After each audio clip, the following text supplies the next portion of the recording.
जय श्री कृष्णा, राधे राधे। आप सभी भक्तों का आपके अपने यूट्यूब चैनल श्री कृष्ण दीवानी में हार्दिक स्वागत है। आज आप सब सुन रहे हैं मार्गशीर्ष महात्म्य का चौथा अध्याय। आइए सर्वप्रथम भगवान का स्मरण करते हुए सभी बोलिए, ओम नमो भगवते वासुदेवाय, श्री राधा कृष्णाभ्याम नमो नमः। ब्रह्मा जी भगवान विष्णु से बोले कि हे केशव, पुण्य कितने प्रकार का होता है यह आप बतलाइए, क्योंकि पुण्यों के विषय में सुनने की मेरी प्रबल इच्छा है। श्री विष्णु भगवान यह सुनकर ब्रह्मा जी से बोले कि हे पुत्र, सुनो, पुण्य 3 प्रकार का होता है। तुलसी की मृतिका से या फिर गोपी चंदन से पुण्य को धारण करें। विद्वान लोग हरिचंदन से पुण्य को धारण करें। कृष्ण तुलसी, जिसे हम श्यामा तुलसी भी कहते हैं, उसकी मृतिका को लेकर, मृतिका मिट्टी को कहा जाता है, मिट्टी को लेकर भक्ति से उदार पुण्य को धारण करें तो हरि भगवान अत्यधिक प्रसन्न होते हैं। हे वत्स, अब तुम मुझसे गोपी चंदन का महात्म्य सुनो। जो मनुष्य द्वारका की मिट्टी को हाथ में लेकर अपने ललाट पर उदार पुण्य को धारण करता है तो उसके पुण्य कर्मों में कोटि गुना वृद्धि होती है। यदि कोई मनुष्य गोपी चंदन को अपने मस्तक पर क्रियाहीन, मंत्रहीन, श्रद्धाहीन होकर, कालहीन होकर भी धारण करता है तो भी उसको सदा ही पूर्ण फल प्राप्त होता है। जो ब्राह्मण, क्षत्रिय, वैश्य गोपी चंदन के समान मनोहर पुण्य को अपने ललाट में नित्य हर समय दिन और रात में धारण करता है तो उसको सूर्य ग्रहण के समय कुरुक्षेत्र में, माघ मास के समय प्रयाग में स्नान, दान, पुण्य कर्म को करने से जो फल मिलता है वही फल मिलता है गोपी चंदन को धारण करने से। गोपी चंदन को धारण करने से वह मेरे ग्रह में जाकर देवता के समान हो जाता है। जिसके ग्रह में अर्थात घर में गोपी चंदन रहता है और जो मनुष्य भक्ति से गोपी चंदन के पुण्य को अपने ललाट में धारण करता है तो हे चतुर्मुख, हे ब्रह्मा, उसके घर में कंस का वध करने वाला मैं सर्वदा लक्ष्मी के साथ निवास करता हूँ। जो द्वारका की पवित्र कली के पापों का नाश करने वाली मिट्टी पर मेरे मंत्र का जप करके ललाट में धारण करता है तो वह मनुष्य पाप युक्त होने के बावजूद भी यमराज को नहीं देखता है। हे सुत ब्रह्मा, जिसके मरण के समय गोपी चंदन का पुण्य दोनों उसकी भुजाओं में, उसके ललाट में, उसके हृदय में, उसके मस्तक में लगा रहता है तो उसे गौ हत्यारा, बाल घाती, ब्रह्म हत्यारा ही चाहे वह क्यों न हो, वह मनुष्य मेरे कमलपति अर्थात विष्णुलोक को जाता है। हे सुत, जिसके ललाट में गोपी चंदन का पुण्य लगा रहता है, पुण्य तिलक को कहा जाता है। जिसके भी ललाट में गोपी चंदन का पुण्य लगा रहता है उस मनुष्य को पुण्य के प्रभाव से राक्षस, गण, यक्ष, पिशाच, उर्ग और भूतनायक पीड़ा नहीं देते हैं। जिसके ललाट में उदार पुण्य सरल सुंदर दिखने में आता है, यदि वह चांडाल भी है तो भी वह शुद्ध आत्मा पूज्य है, इसमें कोई संशय नहीं है। जो बिना स्नान के अपवित्र पात की क्रियाओं को करता है तो गोपी चंदन के संपर्क से उसी क्षण से वह पवित्र हो जाता है। जो अपवित्र मनुष्य है, अनाचारी है, यानी कि आचार से भ्रष्ट है और नित्य पाप कर्म को करता है तो भी यदि वह मनुष्य उदार पुण्य को धारण करे तो वह मनुष्य पवित्र हो जाता है। हे चतुरानन, मेरे प्रिय के लिए अथवा अपने कल्याण के लिए या फिर अपनी रक्षा के लिए मेरे पूजन और हवन के समय सायंकाल और प्रातःकाल सावधान होकर मेरे भक्त इस संसार से मुक्त कर देने वाले उदार पुण्य को नित्य धारण करें। यदि उदार पुण्य को धारण करने वाला मनुष्य जहां कहीं भी मर जाता है तो वह चांडाल ही क्यों न हो, विमान पर बैठकर मेरे लोक को जाता है और वह मेरे लोक में पूजित होता है वहां जाकर। आगे विष्णु भगवान ब्रह्मा जी से कहते हैं कि हे ब्रह्मा, उदार पुण्य को धारण करने वाला जब जिसके अन्न को खाता है उसी समय उसके 20 कुल का नरक से उद्धार कर देता हूं मैं। जो मनुष्य दर्पण में अर्थात शीशे में अथवा जल में देखकर उदार पुण्य को अच्छी तरह से अपने ललाट पर धारण करता है तो हे महाभाग ब्रह्मा, वह परम गति को चला जाता है। अनामिका उंगली से यदि तिलक धारण किया जाए तो यह अनामिका उंगली शांति देने वाली कही गई है। यदि मध्यमा उंगली से तिलक धारण किया जाए तो यह लंबी आयु देने वाली बताई गई है। यदि अंगूठे से तिलक धारण किया जाए तो यह पुष्टि देने वाला बताया गया है और यदि तर्जनी उंगली से तिलक धारण किया जाए तो यह मोक्ष की प्राप्ति करने वाला बताया गया है। जो गोपी चंदन का टुकड़ा वैष्णव को देता है तो उसके ऐसा करने से उसके 108 कुल का उद्धार हो जाता है। जो बिना उदर पुण्य तिलक के यज्ञ, दान, तप, हवन, वेदा अध्ययन, पितृतर्पण करता है तो उसका सब व्यर्थ हो जाता है। हे ब्रह्मा जी, जिन मनुष्यों का शरीर बिना उदर पुण्य तिलक के होता है उन मनुष्यों का मुख शमशान के समान होता है और उन पर मैं अप्रसन्न रहता हूँ। श्री विष्णु प्रसाद के लिए जो श्री विष्णु भगवान को अत्यंत प्रिय है, ऐसे उदर पुण्य को तथा मत्स्य, कूर्म आदि को धारण करें। जो मनुष्य कलिकाल में मेरी द्वारकापुरी की मिट्टी से मत्स्य, कूर्म आदि चिन्ह को धारण करता है तो उसके शरीर में मुझे प्रविष्ट समझना चाहिए। आगे विष्णु भगवान ब्रह्मा जी से कहते हैं कि हे त्रिदोषतम, उस पुरुष में और मेरे में अपना श्रेय चाहने वाला व्यक्ति कुछ भी अंतर नहीं करें। जिसके शरीर में मेरे अवतार के चिन्ह देखने में आवे वह मनुष्य नहीं है, बल्कि उसको मेरा शरीर जानना चाहिए। उस शरीरधारी मनुष्य का पाप रूपी शरीर पुण्य स्वरूप हो जाता है। कलयुग के समय में जिसके शरीर में लिखित मेरे आयुध देखने में आते हैं, जिसका शरीर मत्स्य मुद्रा और कूर्म मुद्रा से चिन्हित है, उसके शरीर में मेरा तेज रहता है। जो मनुष्य अपने शरीर में शंख, पद्म, गदा, चक्र, मत्स्य और कूर्म आदि की रचना करता है तो उसके पुण्य की वृद्धि और 100 जन्म के अर्जित पापों का मैं नाश करता हूँ। हे सुत, जिस मनुष्य का शरीर नारायण के आयुधों से नित्य चिन्हित रहता है तो पाप कोटि से युक्त भी उस मनुष्य को यमराज का कुछ भय नहीं रहता, उसका यमराज भी कुछ नहीं कर सकते, अर्थात कुछ भी उसका नुकसान नहीं कर सकते। शंख उद्धार तीर्थ में कोटि जन्म वास करने वाले को जो पुण्य फल मिलता है वह फल अपने दक्षिण हाथ में शंख धारण करने वाले को प्रतिदिन मिलता है। पुष्कर तीर्थ में पुंडरीकाक्ष अर्थात श्री विष्णु भगवान के दर्शन से जो फल कहा गया है उससे कोटि गुना अधिक फल शंख के ऊपर कमल का चिन्ह धारण करने वाले को होता है। कलयुग में जिसके वाम भुजा में गदा का चिन्ह लिखा रहता है उस मनुष्य को भगवान गदाधर गया में श्राद्ध करने के समान पुण्य प्रतिदिन देते हैं। आनंदपुरी यानी कि काशी में चक्र स्वामी के पास लिंग दर्शन करने से जो पुण्य होता है वह फल अपने शरीर में गदा और चक्र को चिन्हित करने या फिर लिखने से होता है।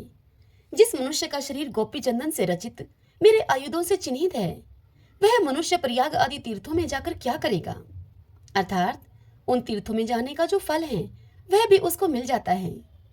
मैं जब जब शंख चक्र आदि चिन्हित शरीर को देखता हूँ तब तब मैं प्रसन्न होकर उसके पापों को अवश्य नष्ट करता हूँ। प्रतिदिन जिसके शरीर में अहोरात्र शंख, चक्र, गदा, पद्म का चिन्ह लिखा रहता है वह मेरी आत्मा है, अर्थात वह मेरा स्वरूप है।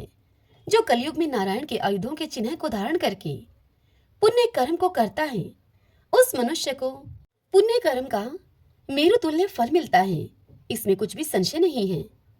हे सुत, जो शंख आयुधों से चिन्हित होकर भक्ति से विधिहीन भी यदि श्राद्ध करता है तो उसको श्राद्ध का अक्षय पूर्ण फल मिलता है।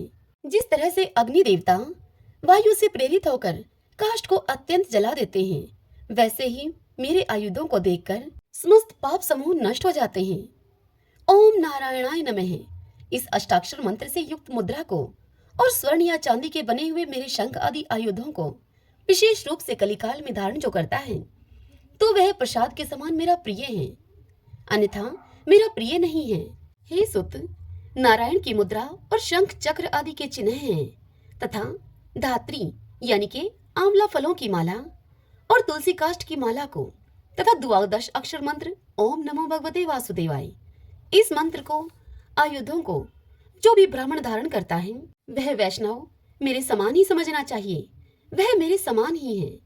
जिसके गृह में शंख और चक्र से चिन्हित शरीरधारी ब्राह्मण भोजन करता है तो हे पुत्र ब्रह्मा, उसके अन्न को मैं पितरों के साथ स्वयं भोजन करता हूँ। जो श्री कृष्ण के आयुधों से चिन्हित शरीरधारी को देखकर उसका सम्मान नहीं करता उसके 12 वर्ष के अर्जित पुण्य नष्ट हो जाते हैं।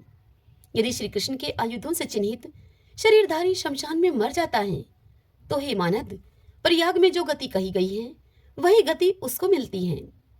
कलयुग में जिसका शरीर मेरे आयुधों से मंडित रहता है उसके शरीर में इंद्रादि समस्त देवता वास करते हैं।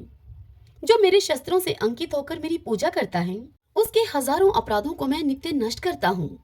जो काष्ठ से मेरे शस्त्रों को पाशा बनाकर उस पाशे से अपने शरीर को चिन्हित करता है, उसके समान दूसरा वैष्णव नहीं है जो ओम नारायणाय नमः है इस अष्टाक्षर मंत्र की धातु की बनी हुई मुद्रा और शंख पद्म आदि की मुद्रा को अपने हाथ में धारण करता है। वह मनुष्य सुर और असुर से दोनों से ही पूजित होता है। प्रथम इस नारायणी मुद्रा को अपने हाथ में प्रहलाद ने, विभीषण ने, बलि ने, ध्रुव ने, शुक्र ने, मानधाता ने, अम्बरीश ने, मार्कंडेय आदि ब्राह्मणों ने धारण किया है और शंख आदि से चिन्हित शस्त्रों से शरीर को चिन्हित करके, हे मानद, इस तरह मेरी आराधना करके मुझको उन्होंने प्राप्त किया और श्रेष्ठ अभिलक्षित फल को उन्होंने प्राप्त किया। गोपी चंदन की मिट्टी से जिसका शरीर चिन्हित है और शंख चक्र आदि पद्म से चिन्हित है, मैं उसके शरीर में वास करता हूँ। बुद्धिमान विद्वान स्वर्ण अथवा चांदी या फिर तांबा या कांसे अन्यथा लोहे का चक्र बनाकर धारण करें और वह चक्र 12 आरा तथा 6 कोस और 3 बलि से विभूषित हो। इस प्रकार विद्वान सुदर्शन चक्र को बनावे और उपवित के समान सदा ही शंख चक्र और गदा को धारण करें। विशेष करके ब्राह्मण और वैष्णव लोग इस चक्र के चिन्ह को शिखा उपवित यानी के जनेऊ, उपवित जनेऊ को कहा जाता है, उपवित के समान धारण करें। जिस ब्राह्मण का शरीर चक्र के चिन्ह से अंकित नहीं है उसका समस्त कर्म निष्फल है और जिस मनुष्य का शरीर मेरे चक्र से चिन्हित है वह पवित्र है, वह वेद का वचन है। विद्वान को चाहिए कि जो कुछ भी देवताओं को चढ़ाई हुई वस्तु यानी कि हव्य और पितरों को चढ़ाई हुई वस्तु यानी कि कव्य चक्राड़ित को देवे और चक्र चिन्ह कवच को देवता दानव भी नहीं तोड़ सकते हैं। वह मनुष्य समस्त प्राणी और शत्रु तथा राक्षसों से भी विजय पाता है। जिसके शरीर में मेरा चक्र चिन्ह कवच रहता है उसके घर में पुत्र पौत्र का अशुभ नहीं होता है। ब्राह्मण अपने दाएं भुजा में सुदर्शन चक्र को धारण करे और बाएं भुजा में शंख धारण करे। इस बात को वेद वेता लोग जानते हैं। मंत्र वेता मंत्र से अलग अलग प्रतिष्ठा करें। फिर अपने ललाट में गदा को, मस्तक में धनुष और बाण को, हृदय में नंदक नामक तलवार को और दोनों भुजाओं में शंख और चक्र को धारण करें। इस कारण प्रयत्न पूर्वक सदा चक्र को धारण करके ब्राह्मण उस समय इस प्रकार से कहे कि पुत्र मित्र स्त्री आदि जो कुछ मेरा परिग्रह है उस समस्त को शरीर के साथ मैंने विष्णु भगवान की प्रीति के लिए अर्पण किया। मेरी अव्यभिचारिणी भक्ति से प्राप्त मनोरथ जीवन के अंत तक अपने धर्म में स्थित रहे। हे ब्रह्मा, मनुष्य के शरीर में शंख चक्र आदि चिन्ह को देखकर जो मनुष्य उनकी निंदा करते हैं ऐसे मनुष्यों का मुख देखकर सूर्य नारायण को देखें और श्री कृष्ण चंद्र के नाम का स्मरण करें तो वह शुद्ध होता है, नहीं तो अशुद्ध ही रहता है। ओम नमो नारायण, ओम नमो नारायण। श्री भगवान देवी लक्ष्मी से कहते हैं कि हे लक्ष्मी, प्रथम अध्याय के महात्म्य का उत्तम उपाख्यान मैंने तुम्हें सुना दिया। अब अन्य अध्याय के महात्म्य का तुम श्रवण करो। दक्षिण दिशा में वेदवेता ब्राह्मणों के पुरंदरपुर नामक नगर में श्रीमान देव शर्मा नामक एक विद्वान ब्राह्मण रहते थे। वे अतिथियों के पूजक, स्व अध्यायशील, वेद शास्त्रों के विशेषज्ञ और यज्ञों का अनुष्ठान करने वाले तथा तपस्वियों के सदा ही प्रिय थे। उन्होंने उत्तम द्रव्यों के द्वारा अग्नि में हवन करके दीर्घ काल तक देवताओं को तृप्त किया, किंतु उन धर्मात्मा ब्राह्मण को कभी भी सदा रहने वाली शांति नहीं मिली। वे परम कल्याण में तत्व का ज्ञान प्राप्त करने की इच्छा से प्रतिदिन प्रचुर सामग्रियों के द्वारा सत्य संकल्प वाले तपस्वियों की सेवा करने लगे। इस प्रकार शुभ आचरण करते हुए उन्हें बहुत अधिक समय बीत गया। तदंतर एक दिन पृथ्वी पर उनके समक्ष एक त्यागी महात्मा प्रकट हुए। वे पूर्ण अनुभवी, आकांक्षा रहित, नासिका के अग्रभाग पर दृष्टि रखने वाले और शांत चित्त थे। निरंतर परमात्मा के चिंतन में संलग्न होकर वे सदा ही आनंद विभोर रहते थे। देव शर्मा ने उन नित्य संतुष्ट तपस्वी को शुद्ध भाव से प्रणाम किया और उनसे पूछा कि हे महात्मन, मुझे शांतिमय स्थिति कैसे प्राप्त होगी। तब उन आत्मज्ञानी संत ने देव शर्मा को श्योपुर ग्राम के निवासी मित्रवान का, जो कि बकरियों का चरवाहा था, उसका परिचय दिया और उससे कहा कि वही तुम्हें उपदेश देगा। यह सुनकर देव शर्मा ने महात्मा के चरणों की वंदना की और समृद्धिशाली सोपुर गांव में पहुंचकर उसके उत्तर भाग में एक विशाल वन देखा। उसी वन में नदी के किनारे एक शिला पर मित्रवान बैठा हुआ था। उसके नेत्र आनंद तिरेक से निश्चल हो रहे थे। वह अपलक दृष्टि से देख रहा था। वह स्थान आपस का स्वाभाविक वैर छोड़कर एकत्रित हुए परस्पर विरोधी जंतुओं से घिरा हुआ था। वहां उद्यान में मंद मंद वायु चल रही थी। मृगों के झुंड शांत भाव से बैठे हुए थे और मित्रवान दया से भरी हुई आनंदमय मनोहारिणी दृष्टि से पृथ्वी पर मानो अमृत छिड़क रहा था। इस रूप में उसे देखकर देव शर्मा का मन प्रसन्न हो गया और वे उत्सुक होकर बड़े ही विनय के साथ मित्रवान के पास गए। मित्रवान ने भी अपने मस्तक को किंचित नवाकर देव शर्मा का सत्कार किया। तदंतर विद्वान देव शर्मा अनन्य चित्त से मित्रवान के समीप गए और जब उसके ध्यान का समय समाप्त हो गया तब उस समय उन्होंने अपने मन की बात पूछी। देव शर्मा ने कहा कि हे महाभाग, मैं आत्मा का ज्ञान प्राप्त करना चाहता हूँ। मेरे इस मनोरथ की पूर्ति के लिए आप मुझे किसी ऐसे उपाय का उपदेश कीजिए जिसके द्वारा सिद्धि प्राप्त हो चुकी हो। देव शर्मा की इस बात को सुनकर मित्रवान ने एक क्षण तक कुछ विचार किया और उसके बाद देव शर्मा से इस प्रकार कहा। उसने कहा कि हे विद्वान, एक समय की बात है, मैं वन के भीतर बकरियों की रक्षा कर रहा था। इतने में ही एक भयंकर व्याघ्र पर मेरी दृष्टि पड़ी जो मानो सभी को ग्रस लेना चाहता था। मैं मृत्यु से डरता था, इसीलिए व्याघ्र को आते हुए देखकर बकरियों के झुंड को आगे करके मैं वहां से भाग चला। किंतु एक बकरी तुरंत ही सारा भय छोड़कर नदी के किनारे उस व्याघ्र के पास बेरोक टोक चली गई। फिर तो व्याघ्र भी द्वेष को छोड़कर चुपचाप खड़ा हो गया। उसे इस अवस्था में देखकर वह बकरी बोली, हे व्याघ्र, तुम्हें तो अभिष्ट भोजन प्राप्त हुआ है। मेरे शरीर से मांस निकालकर प्रेम पूर्वक तुम खाओ ना। तुम इतनी देर से खड़े क्यों हो? तुम्हारे मन में मुझे खाने का विचार क्यों नहीं हो रहा है? यह सुनकर व्याघ्र बोला कि बकरी, इस स्थान पर आते ही मेरे मन से द्वेष का भाव निकल गया, भूख प्यास भी मिट गई, इसीलिए पास आने पर भी अब मैं तुझे नहीं खाना चाहता। व्याघ्र के इस प्रकार कहने पर वह बकरी बोली कि न जाने मैं कैसे निर्भय हो गई हूँ, इसमें क्या कारण हो सकता है? यदि तुम जानते हो तो मुझे बताओ। यह सुनकर व्याघ्र ने बकरी से कहा कि मैं भी नहीं जानता, चलो सामने खड़े हुए उन महापुरुष से पूछते हैं। ऐसा निश्चय करके वे दोनों वहां से चल दिए। उन दोनों के स्वभाव में यह विचित्र परिवर्तन देखकर दूर खड़ा हुआ मैं बड़े ही विस्मय में पड़ा था। इतने में ही उन्होंने मुझसे आकर यह प्रश्न किया। वहां वृक्ष की शाखा पर एक वानरराज था। उन दोनों के साथ मैंने भी वानरराज से पूछा। तब मेरे पूछने पर वानरराज ने आदरपूर्वक मुझसे कहा कि हे अजापाल, सुनो, इस विषय में मैं तुम्हें प्राचीन वृतांत सुनाता हूँ। यह सामने वन के भीतर जो बहुत बड़ा मंदिर है, तुम उसकी ओर देखो। इसमें ब्रह्मा जी का स्थापित किया हुआ एक शिवलिंग है। पूर्व काल में यहाँ शुकर्मा नामक एक बुद्धिमान महात्मा रहते थे जो तपस्या में संलग्न होकर इस मंदिर में उपासना किया करते थे। वे वन से फूलों का संग्रह करके लाते और नदी के जल से पूजनीय भगवान शंकर को स्नान कराकर उन्हीं से उनकी पूजा किया करते थे। इस प्रकार आराधना का कार्य करते हुए शुकर्मा यहाँ निवास करते थे। बहुत समय के बाद उनके समीप किसी अतिथि का आगमन हुआ। शुकर्मा ने भोजन के लिए फल लाकर अतिथि को अर्पण किया और उनसे कहा कि हे विद्वान, मैं केवल तत्वज्ञान की इच्छा से भगवान शंकर की आराधना करता हूँ। आज इस आराधना का फल परिपक्व होकर मुझे मिल गया, क्योंकि इस समय आप जैसे महापुरुष ने मुझ पर अनुग्रह किया है। शुकर्मा के ये मधुर वचन सुनकर तपस्या के धनी महात्मा अतिथि को बड़ी प्रसन्नता हुई।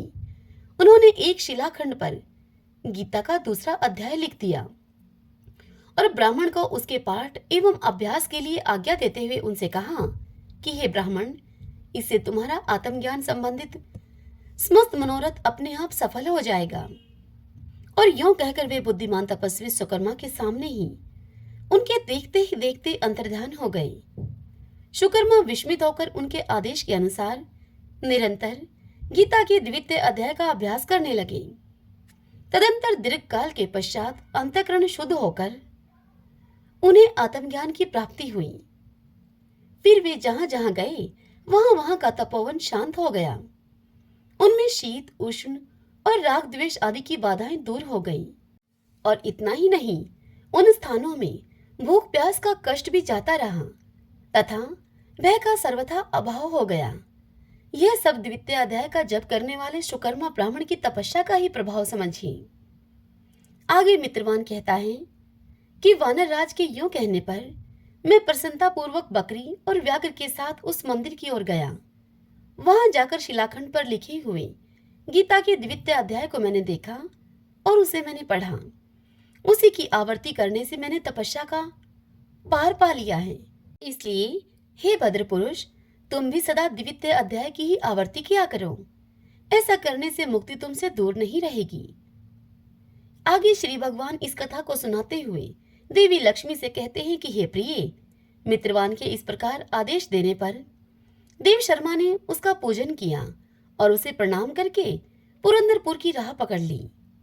वहां किसी देवालय में पूर्वोक्त आत्मज्ञानी महात्मा को पाकर उन्होंने यह सारा वृत्तांत उनसे निवेदन किया और सबसे पहले उन्हीं से द्वितीय अध्याय को पढ़ा। उनसे उपदेश पाकर शुद्ध अंतकरण वाले देव शर्मा प्रतिदिन अब बड़ी श्रद्धा के साथ द्वितीय अध्याय का पाठ करने लगे। तब से उन्होंने अनवद अर्थात प्रशंसा के योग्य परम पद को प्राप्त कर लिया। हे लक्ष्मी, यह गीता के द्वितीय अध्याय का उपाख्यान कहा गया। श्रीमन नारायण नारायण हरि हरि, भजमन नारायण नारायण हरि हरि। गोकुल में एक मोर रहता था। वह हर रोज श्री कृष्ण के द्वार पर बैठकर भजन गाया करता था। मेरा कोई न सहारा बिन तेरे, गोपाल संवरिया मेरे। मेरा कोई न सहारा बिन तेरे, घनश्याम संवरिया मेरे। रोज भगवान आते जाते और उसका यह भजन सुनते, लेकिन उसकी ओर ध्यान ही नहीं देते। अब उस मोर को यह भजन गाते गाते ऐसा करते करते 1 साल पूरा हो गया, अर्थात 1 साल बीत गया। मोर बिना चूके रोज यह भजन गाता रहा। भगवान उसके ऊपर कोई खास ध्यान नहीं देते, बस उसका यह भजन सुनते और प्यारी सी मुस्कान देकर उसे चले जाते। इससे ज्यादा कुछ नहीं। अब ऐसा होता रहा। तब मोर की आस अब टूटने लगी। मोर की साल भर की भक्ति करने के बाद भी अब भगवान श्री कृष्ण उस पर प्रसन्न नहीं हुए। ऐसा देखकर और सोच विचार कर मोर अब रोने लग गया और वह भगवान को याद करता रहा। उसी समय वहां पर उड़ती हुई एक मैना आई। मैना ने मोर को रोते हुए देखा तो मैना उसके पास आ गई और सोचने लगी कि मोर भगवान के द्वार पर क्यों रो रहा है। यहाँ तो सभी के कष्ट दूर होते हैं, यह कितना अभागा है। मैना ने मोर से पूछा कि भाई तू क्यों रो रहा है। तब मोर ने मैना से कहा कि पिछले 1 साल से कृष्ण भगवान को रिझाने के लिए मैं भजन गा रहा हूँ, लेकिन भगवान ने मुझे एक बार भी नहीं देखा। इसीलिए आज निराश होकर मेरी आंखों में से यह आंसू निकल आए। यह सुनकर मैना ने मोर से कहा कि तू चिंता मत कर। और फिर मैना उसे बताने लगी कि भाई मैं बरसाने से आई हूँ, तुम भी मेरे साथ बरसाने चलो। वह दोनों अब उड़ते उड़ते बरसाने पहुंच गए। मैना राधा रानी के द्वार पर पहुंची और फिर मैना ने राधे राधे बोलना शुरू कर दिया और मोर से भी कहा कि भाई मोर तुम भी राधे राधे बोलो। तब मोर ने राधे राधे बोलने की कोशिश की, लेकिन मोर तो सिर्फ भगवान कृष्ण का भजन गाया करता था। उसे तो वही भगवान श्री कृष्ण के भजन को गाने की आदत थी। अब बरसाने में आकर भी मोर ने अपना वही पुराना गीत गाना शुरू कर दिया। मेरा कोई न सहारा बिन तेरे, गोपाल सांवरिया मेरे। मेरा कोई न सहारा बिन तेरे, घनश्याम सांवरिया मेरे। जब राधा जी के कानों में मोर के इस गीत की यह आवाज सुनाई पड़ी, तब वह भागकर मोर के पास आई और प्रेम से उसे अपने गले से लगा लिया और उसे बहुत प्यार किया राधा जी ने। राधा जी मोर के साथ ऐसा बर्ताव कर रही थी जैसे कि मानो उनका कोई पुराना परिजन वापस आ गया हो। और फिर राधा जी ने मोर की बहुत खातिरदारी की और उसे पूछा कि तुम कहाँ से आए हो। अब मोर बहुत ही खुश हो गया। मोर ने राधा जी से कहना शुरू कर दिया कि जय हो राधा रानी की, जय हो राधा रानी की। और फिर मोर राधा जी से कहने लगा कि आप करुणा की मूर्ति हो, ऐसा मैंने सुना था, लेकिन आज देखकर यह साबित हो गया। मोर की इस बात को सुनकर राधा रानी ने मोर से पूछा कि तू ऐसा क्यों कह रहा है। तब मोर ने राधा जी को बताया कि मुझे साल भर हो गया शाम धुन को गाते गाते, लेकिन कन्हैया ने मुझे कभी देखा तक नहीं। मोर की इस बात को सुनकर राधा जी मुस्कुराने लगी। वह मोर के मन की पीड़ा को समझ गई और उसका कारण भी राधा रानी ने मोर से बतलाया। राधा रानी ने मोर से कहा कि तुम वापस गोकुल जाओ, लेकिन इस बार तुम पुराने गीत की जगह राधे राधे बोलना। मोर का मन तो नहीं था बरसाने को छोड़कर गोकुल में जाने का, लेकिन राधा रानी के कहने से वह बरसाने को छोड़कर गोकुल आ गया और फिर राधा रानी के कहने के मुताबिक लगा बोलने राधे राधे राधे राधे। जब भगवान श्री कृष्ण के कानों में यह आवाज पड़ी तो वह भागते हुए मोर के पास आए और उस मोर को गले से लगा लिया और उससे पूछा कि तुम कहाँ से आए हो। जब भगवान श्री कृष्ण ने मोर को गले से लगाया तो मोर बहुत खुश हो गया और सोचने लगा कि 1 साल तक आपके नाम की धुन गाता रहा, लेकिन मेरी तरफ आपने देखा तक नहीं। आज मैंने राधे राधे की धुन लगाई, राधे राधे की धुन गाई, तो आप भागते भागते चले आए। तब भगवान मुस्कुराने लगे और उन्होंने मोर से पूछा कि पहले तुम यह बताओ कि तुम कहाँ से आए हो।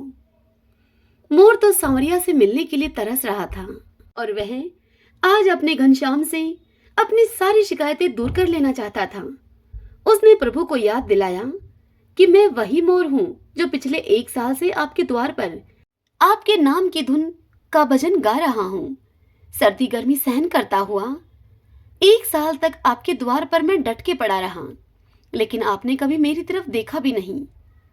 फिर मैं बरसाने चला गया, वहीं पर श्री राधा रानी के दर्शन मैंने पाए। तब श्री कृष्ण भगवान बोले उसे कि तूने राधा रानी का नाम लिया, यह तुम्हारा वरदान साबित हो गया। अब मैं तुम्हें वरदान देता हूँ कि जब तक यह सृष्टि रहेगी तुम्हारा पंख सदा मेरे शीश पर विराजमान रहेगा।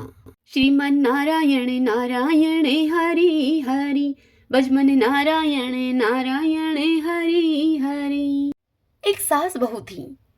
सास का बेटा काम धंधा किया करता था, महीने 2 महीने में एक बार आया करता था। सास शुक्रवार की मूर्ति सिंहासन पर बैठाकर पूजा किया करती थी। एक दिन वह सास अपनी बहू से बोली कि बहू, मैं तीर्थ करने के लिए जा रही हूँ, तो मेरे शुक्रवार की पूजा कर लेना। और यह कहकर बहू से वह सास तीर्थ करने के लिए चली गई। बहू ने अब नहा धोकर काम धंधा करके खा पी लिया और शुक्र महाराज की पूजा नहीं की। यह देखकर शुक्र महाराज को बड़ा गुस्सा आया। तरह तरह की उनके परिवार पर विपत्ति आ गई। अब बच्चे उनके बीमार हो गए, उसके पति का काम धंधा छूट गया, सब पैसा उनका बीमारी में लग गया। बहू ने एक दिन झाड़ पोंछकर शुक्र महाराज की मूर्ति को कूड़े में डाल दिया। उसका पति भी बीमार हो गया। जब सास तीर्थ करके वापस घर आई तो घर को देखकर, घर के लोगों को बीमार देखकर सास को बड़ा दुख हुआ। रात को सपने में शुक्र महाराज ने उस सास को दर्शन दिए और उससे कहा कि तेरी बहू ने मेरी पूजा नहीं की, इसीलिए तेरा समस्त धन नष्ट हो गया है। जब सास सुबह उठी तो उठकर उसने देखा तो क्या देखा उसने, शुक्र महाराज की मूर्ति ही घर में नहीं है। तब वह सास अपनी बहू से बोली कि शुक्रवार की मूर्ति कहाँ है। तब वह बहू बोली कि मुझे तो नहीं पता। सास घर बुहार कर कूड़ा फेंकने के लिए गई तो वहां शुक्रवार की मूर्ति उसे पड़ी हुई मिली। वहां से उठाकर सास नहला धुलाकर बड़े प्रेम से शुक्र भगवान की पूजा करने लगी, उनकी आरती की, उनसे विनती की। सास बहू दोनों शुक्रवार के अब व्रत करने लगी।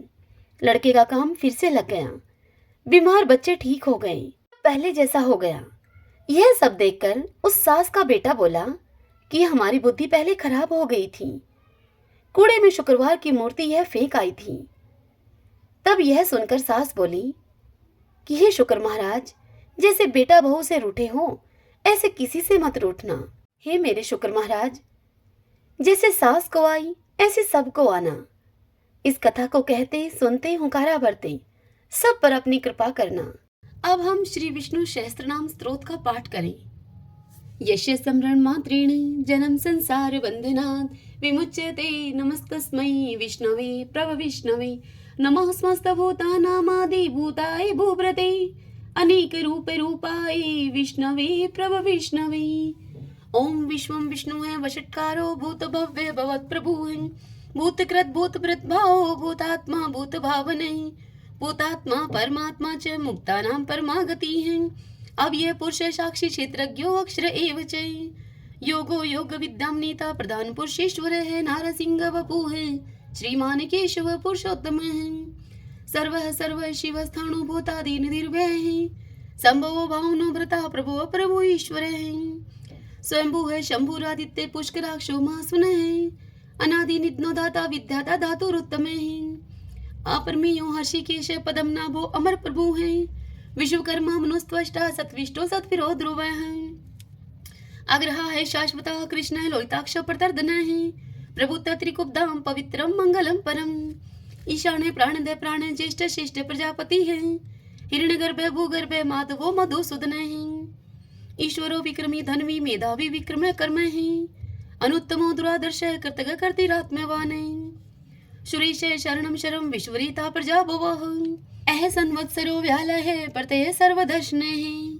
अजय है सर्वेश्वर सिद्ध सिद्धि सर्वादिरच्युत है वर्षा कपिर में आत्मा सर्वयोग विनीय सरत है वसु है वसु मना है सत्य समात्मा असम्मति है समय है अमोघ है पुंडरी काक्षो वर्षकर्मा वर्षा करती है रुद्रो है बहुशिरा है बबरू है विश्व योनि शुचिश्रवा है अमृत है शाश्वत स्थाणु वरारो महातपा है सर्वज्ञ सर्वविद्वानो विश्वक्षेनो जनार्दन है वेदो है वेद विद्यांगो वेदांगो वेद विद कवि है लोकादक्ष सुरादक्ष धर्मादक्ष कृता कृत चतुरात्मा चतुर्व्यूह चतुर्दृश्य चतुर्भुज है भ्राजी शृणु भोजनम भोक्ता शेषणु जगदादिजय है अनगो विजयो जेता विश्व योनि पुनर्वसु है उपेंद्रो वामन प्रांशु अमोघ सुचि ऊर्जित है अतीन्द्रिय है संग्रह सर्गो धर्तात्मा नियमोयम है वेदो वैद सदा योगी वीर माधवो मधु है अतीन्द्रियो महामायो महोत्साहो महाबल है महाबुद्धि महावीर्यो महाशक्ति महादुति है अनिर्देश्य वपु है श्रीमान अमे आत्मा महाद्रीद्रक है महिश्वासो महिव्रता श्रीनिवास सताम गति है अनिरुद्ध सुरानंदो गोविंदो गोविंदाम पति है मरीचि है दमन हंसो शो पर्णो भुज गोतम है हिरणाभ सूतपा पदम नाभ प्रजापति है अमृत्यु है सर्वद्रक है सिंह संदाता संधिमान स्त्र है अजो है दुर्मुष्ण शास्ता विश्वतात्मा सुरारिया है गुरु है गुरुत्तमो धामो सत्य सत्य पराक्रम है निमिष है अनिमिष है सत्रगवि वाचस्पति रुधारदी है अग्रणी है ग्रामणी है श्रीमान न्याय नेता समीरण है शस्त्र मूर्धा विश्वात्मा शस्त्राक्ष शस्त्रपात आवर्तनो निर्वर्तात्मा संवर्त सन पर मर्दन है यह संवर्तको वहनीय अनिलो धरणीधर है सुप्रसाद प्रश्नात्मा विषवदरक विषव भुग विभु है सत्कृता सत्कृत साधु जहनो नारायणो नर है असंख्यो अपरमे आत्मा विशिष्ट शिष्ट कर सूची है सिद्धार्थ है सिद्धि संकल्प है सिद्धि दय सिद्धि साधन है वर्षाई वर्ष भो विष्णु वर्ष पर वर्षोदर है वर्धनो वर्धमान है विविक्त श्रुति सागर है सुभजो दुर्द्रो वाग्मी महेंद्रो वसुधो वसु है नेक रूप व्रत रूप है सिप विष्टि प्रकाशन है ओजस्ते जो दूती दर प्रकाशात्मा प्रताप ने है रिद्ध स्पष्ट अक्षरो मंत्र चंद्राशो भास्कर धोती है अमृतम शुद्ध भानु शशबिंदु सुरेश्वर है औषधम जगत सेतु सत्य धर्म पराक्रम है भूत भव्य भवननाथ है पवन पावनो अनल है काम काम कृतकांत है काम प्रदय प्रभु है युगाधिकृत युगावर्तो नेकमायो महाशन है अदृश्य अव्यक्त रूप शस्त्रजित अनंत जित है इष्टो अवशिष्ट शिष्टेष्ट शिखंडी नवशो वर्ष है क्रोध क्रोध कृत करता विश्वबाहु महीधर है अच्युत प्रतित प्राण है प्राण दो वासवानुज है अपाम निदिर्दिष्टा नम परमत प्रतिष्ठित है स्कंद स्कंदरो दुर्यो वर्दो वायु वाहन है वासुदेव व्रत भानु आदि देव पुरंदर है अशोक स्तारण स्तार शूर शौरी जनेश्वर है अनुकूल शतावर्त है पद्मी पदम निवेक्षण है पद्मनाभो अरविंदाक्ष पदम गर्भ शरीर भृते हैं। महदीरिदो वरदात्मा मोक्षो गरुड़ो दुजे हैं। अतुल्य शर्वो भीमः समयगो हवि हरि हैं। सर्वलक्षण लक्षणयो लक्ष्मीवान समिंत जय हैं। विक्षरो रोहितो मार्गो हेतु दामोदर सह। महिद्रे महाभागो वेगवान मिताशने हैं। उद्भव शोभनो देव श्री गर्भ परमेश्वर हैं। करणम कारणम कर्ता विकर्ता गहनो गोवे हैं। व्यवसायो व्यवस्थाने संस्थाने स्थान दो ध्रुव। प्रहरदीप्रम स्पष्ट सतुष्ट पुष्ट शुभेक्षण हैं। रामो विरामो वीर जो मार्गो ने उन्हें अनिय हैं। वीर शक्ति मतम श्रेष्ठो धर्मोदरम विदुत्तम हैं। वैकुंठ पुरुष प्राणे प्राणदय प्रणवय प्रथु हैं। हिरण्यगर्भ शत्रुघ्नो व्याप्तो वायुर्दोक्ष जय हैं। ऋतु है सुदर्शन काल परमेष्टि परिग्रह है। उग्र संवत्सरो दक्षो विश्रामो विशव दक्षिणे हैं। विस्तार स्थावर स्थाणु परमाणम बीजम व्ययम। अर्थो अनर्थो महाकोशो महाभोगो महाधने हैं। अनिर्विणय सत्विष्ट है अबूह धर्म यूपो महामखे हैं। नक्षत्र नेमी नक्षत्री शमय शामय शमी हने हैं। यज्ञ इज्य महेजे चे कर्तुस्त्रम स्ताम गति है। सर्वदर्शी विमुक्तात्मा सर्वज्ञो ज्ञानम उत्तमम। सुवर्त सुमुख सूक्ष्म सुघोष सुखदय सुहृत हैं। मनोहरो जीत क्रोधो वीरबाहु विधारणे हैं। स्वप्ने सर्वशो व्यापी नीकात्मा नीक क्रम कृत। वत्सरो वत्सलो वत्सी रतन गर्भ धनेश्वर हैं। धर्म गोप धर्म कृत धर्मी शत अशत शर्म अक्षरम। अविज्ञाता शस्त्रांशु विधाता कृत लक्षण हैं। गपस्तीने मी सत्वस्त सिंहो भूत महेश्वर हैं। आदि देवो महादेव देवशो देव भृत गुरु हैं। उत्तरो गोपतिर्गोप्ता ज्ञान गम्य पुरातने हैं। शरीर भूत भृत भोक्ता कपिंद्रो बुरी दक्षिणे हैं। सोमपो अमृत तपः सोमः पुरुषित पुरुषोत्तम हैं।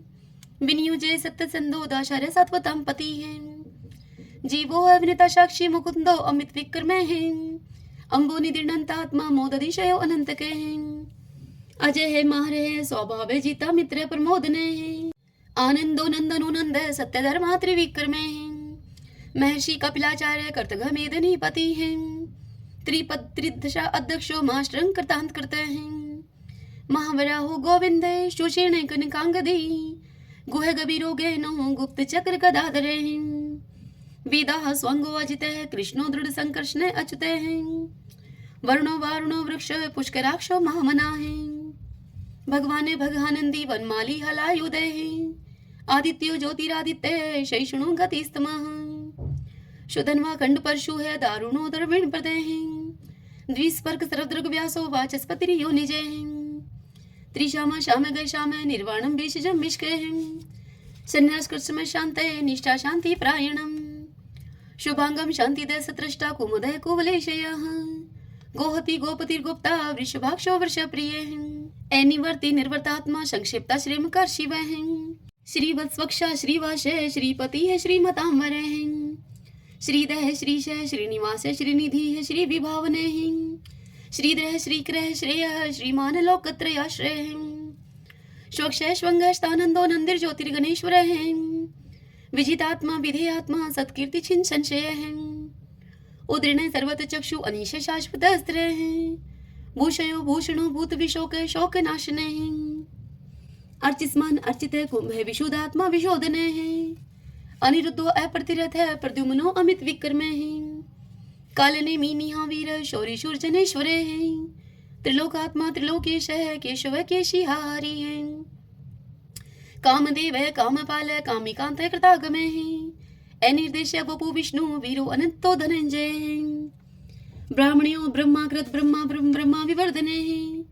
ब्रह्माविद ब्राह्मणो ब्रह्मी ब्रह्माज्ञो ब्राह्मण प्रिय हैं। महाकर्मो महाकर्मा महातेजा महोरगे हैं। महाक्रतु महायज्वा महायगो महावीर। सत्वय स्तव प्रिय स्तोत्रम स्तुतरण प्रिय हैं। पूर्ण पुरिता पुण्य पुण्य कीर्ति अनामय हैं। मनोजव तीरथ करो वसुरेता वसु प्रदय हैं। वसु प्रदो वासुदेवो वसु है वसु मनाहावी है। सदगति है सत्कृति है सत्ता सद्भूति सत्य प्रायणे हैं। सूरसेनो यदुश्रेष्ठ है सन्निवास है स्वयामुने हैं। भूतावासो वासुदेव सर्वासु निलयो अनिलय हैं। दृपः दृप्तो दृप्तो दुर्दुरो अपराजित हैं। विश्वमूर्ति महामूर्ति दीप्तमूर्ति अमूर्तिमान है। अनेक मूर्ति अव्यक्त है शतमूर्ति शतानन एकोनेक स्वः किमि तत्पद अनुत्तमम् लोकबंधु लोकनाथो माधो भक्त वत्सल सुवर्ण वर्णो हेमांगो व्रांग चंदनांगदी वीरहा विश्व शून्यो गर्ताशी अचल चल एमानी मन दो मानो लोक स्वामी त्रिलोक द्रक सुमेधा मेद जो धन्य सत्य मेधा धराधर तेजो वृषो दुतिधर सर्वशस्त्र प्रथाम्बर प्रग्रो निग्रो व्यग्रो नेक श्रृंगो गदा गर्जय चतुर्मूर्ति चतुर्बाहु चतुर्व्यूह चतुर्गति चतुर आत्मा चतुर्भाव चतुर्वेद विद एक पात समावर्तो अनिर्वर्तात्मा दुर्जो दुर्ति कर्म है दुर्लभो दुर्गमो दुर्गो दुरावासो दुरारिया है शुभांगो लोक सारंग सुतंतु सुतंतु वर्धन इंद्र कर्मा महाकर्मा कर्तकर्मा कर्तागम है उद्भवो सुंदरो सुंदो रत्ननाभ सुलोचन है अर्को वाशन श्रृंगी जयंत सर विजयी है स्वर्ण बिंदु अक्षोभ सर्वागी सुरेश्वर है महाहदो महागतो महाभूतो महानिधि है कुंदय कुंदर कुंदय पर्जने पावनो अनिल है अमृताशो अमृतोपु है सर्वज्ञ सर्वतो मुखे है शूलुभ है शुवर्त सिद्ध शत्रुज शत्रुतापने है ने क्रोध उदम्बरो अशुत चाणुरांत निशोधने है शस्त्रार्ची सप्त जीव सप्तदा सप्त वाहने है अमूर्ति अनगे अचिंत्य भय करद भय नाशने है अणुः व्रतः कृशः स्थूलः गुणवृत निर्गुणे महाने ऐद्रते सवद्रते श्वासे प्रागवंशो वंशवर्धने भारव्रत कथिते योगी योगीश सर्व कामदे आश्रम शर्मण श्याम सुपर्णो वायु वाहन धनुर्धरो धनुर्वेदो दंडो दमिता दमे अपराजित सर्वशहो नियंता नियमो अयमय सत्ववान सात्विक सत्य सत्य धर्म प्रायण अभिप्राय प्रियारो अर्ह प्रियकृत प्रतिवर्धन विहाय सगति ज्योति है सुरुचि उद्भुग विभु है रवि विरोचन सूर्य है सविता रवि लोचन है अनंत हूत भूत भोक्ता सुख दो नेक जो अग्रज है निवृण सदामर्षि लोकधिष्ठानम अद्भुत है सनात सनातन तमय कपिल है कपिर पे है स्वस्ति स्वस्ति कृत स्वस्ति स्वस्ति भुक स्वस्ति दक्षिण है रुद्र कुंडली चक्री विक्रम उचित शासन है शब्दातिक शब्द शिशिर शर्वरी करे क्रूर पेशलो दक्षो दक्षिण शमीणांबर है विदुत्मा विद्भय पुण्य श्रवण कीर्तन उत्तारणो दुष्कृति पुनोदश पन्नाशन वीर रक्षण संतो जीवन प्रिय वस्थित अनंत रूप अनंत श्री जीत वन्यो व्यापय चतुरस्रो गभीरात्मा विदिशो व्याधीशो दिशे अनादिर्पूर्व लक्ष्मी सुवीरो रुचिरांग जननो जन जन्मादि भीमो भीम पराक्रमे आधार नीलो ऐधाता पुष्पहास प्रजागर उद्रवग सत्पथाचार प्राणदय प्रणवय पण परमाणम प्राण निल्य प्राणव्रत प्राण जीवन ततुम तत्विदेकात्मा जन्म मृत्यु जराति गए भूर्भुव स्वस्तरुस्तार सविता पर पितामह यज्ञो यज्ञपति रेजवा यज्ञांगो यज्ञ वाहन यज्ञ व्रत यज्ञ ग्रत यज्ञ यज्ञ भुग यज्ञ साधन यज्ञांकृत गुहाम अन्नम अन्नाद एवच आत्मयोनि समझातो बेखान साम गायन देवकी नंदन सृष्टा शतश पाप नाशन शंख व्रत नंद की चक्री शारंग धनवा कदाधर रथांग पाणी अक्षोभ सर्व पर हरणायुधय सर्व पर हरणायुधय ओम नमः इति विष्णु भगवान की जय। ओम नमो भगवते वासुदेवाय। आइए भगतजनों, अब हम श्री कृष्ण चालीसा और भगवान श्री कृष्ण की आरती करेंगे। तदंतर भगवान के नाम का संकीर्तन करते हुए इस कथा का समापन करेंगे। बंशी शोभित कर मधुर नील जलद तन श्याम अरुण अधर जनु बिंब फल नैन कमल अभिराम पूर्ण इंद्र अरविंद मुख पीतांबर शुभ साज जय मन मोहन मदन छवि कृष्ण चंद्र महाराज जय यदुनंदन जय जगवंदन जय वसुदेव देव की नंदन जय यशोदा सुत नंद दुलारे जय प्रभु भक्तन के दृगतारे जय नट नागर नाथ नथैया कृष्ण कन्हैया धेनु चरैया पुनि नख पर प्रभु गिरिवर धारो आओ दीनन कष्ट निवारो बंसी मधुर अधर धर टेरी होवे पूर्ण विनय यह मेरी आओ हरि पुनि माखन चाखो आओ लाज भगत की राखो, गोल कपोल चिबुक अरुणारे, मृदु मुस्कान मोहिनी डारे,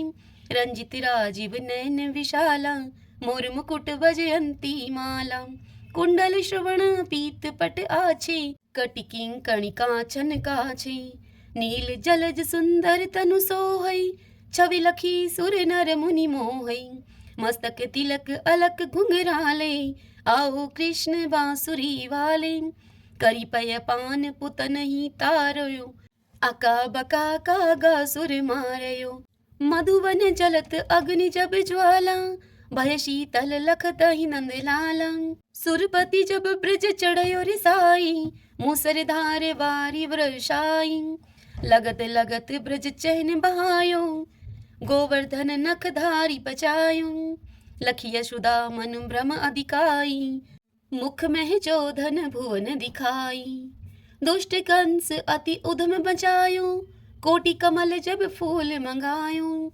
नाथी काल यहीं तब तुम लीने, चरण चिन्ह दे निर्भय कीने, करी गोपिन संग रास विलासा, सबकी पूर्ण करी अभिलाषा, केतक महा असुर सहारियो, कंस ही केश पकड़ दई मारियो, मातु पिता की बंदी छुड़ाई, उग्र सेन कह राज दिलाई, मही से मृतक छऊ सुत लायो, मातु देव की शोक मिटायो, बोमासुर मुर दैत्य सहारी, लाए शट दस कुमारी, दे भी मही तुण चीर सहारा, जरा सिंधु राक्षस कह मारा, असुर बकासुर आदिक मारयो, भक्तन के तब कष्ट निवार्यो, दीन सुदामा के दुख टारयो, तंदुल तीन मुट्ठी मुख डारयो, प्रेम के साग विदुर घर मांगे,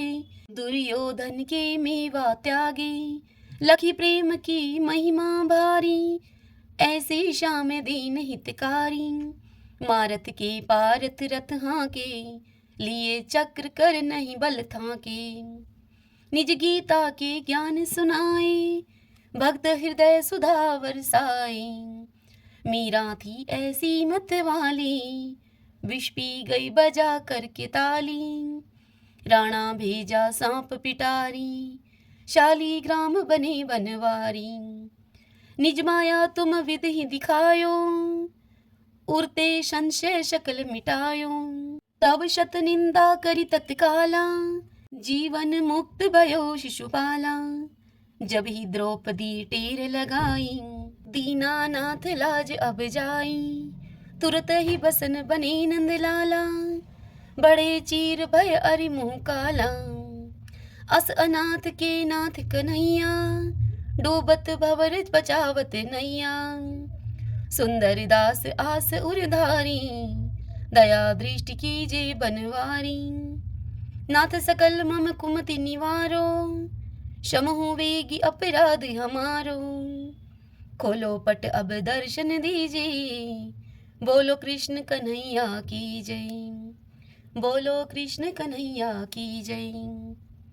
यह चालीसा कृष्ण का पाठ करे उरधारी, अष्ट सिद्धि नवनिधि फल लह पदार्थ चारी, लह पदार्थ चारी। ओम श्री कृष्णाय नमो नमः। आइए अब हम श्री कृष्ण भगवान की आरती करते हैं। आरती युगल किशोर की जय, राधे तन मन धन निछावर की जय, रवि शशि कोटि बदन की शोभा, ताहि निरख मेरो मन लोभा, गोर श्याम मुख निरखत राजय, प्रभु को रूप नैन भर पीजे, कंचन थार कपूर की बाती, हरियाए निर्मल भई छाती, फूलन की सीज फूलन की माला, रत्न सिंहासन बैठे नंद लाला, मोर मुकुट मुरली कर सोहे, नटवर वेश देख मन मोहे, ओढ़ो नील पीत पट सारी, कुंज बिहारी गिरवरधारी, श्री पुरुषोत्तम गिरवरधारी, आरती करत सकल ब्रज नारी, नंद नंदन वर्ष भानु किशोरी, परमानंद स्वामी अविचल जोरी। सभी बोलिए श्री कृष्ण भगवान की जय। तो आइए भगवान के इन नामों को 5 बार बोलते हुए संकीर्तन करते हैं। श्री कृष्ण गोविंद हरि मुरारी, हे नाथ नारायण वासुदेव। श्री कृष्ण गोविंद हरि मुरारी, हे नाथ नारायण वासुदेव। श्री कृष्ण गोविंद हरि मुरारी, हे नाथ नारायण वासुदेव। श्री कृष्ण गोविंद हरि मुरारी, हे नाथ नारायण वासुदेव। श्री कृष्ण गोविंद हरि मुरारी, हे नाथ नारायण वासुदेव। सभी बोलिए विष्णु भगवान की जय। श्री राधा कृष्णाभ्याम नमो नमः। भक्तजनों, आज की यह कथा आपको कैसी लगी? यदि आपको यह कथा उपयोगी लगी हो तो इस वीडियो को आप लाइक करें और कमेंट बॉक्स में जय श्री कृष्णा लिखिए। और यदि आप हमारे चैनल पर पहली बार आए हैं तो आप हमारे इस चैनल श्री कृष्ण दीवानी को सब्सक्राइब कर लीजिए। बेल आइकन के बटन को भी प्रेस कर लीजिएगा ताकि आपको आने वाले सभी वीडियोस की जानकारी सबसे पहले उपलब्ध हो सके। हरे कृष्णा।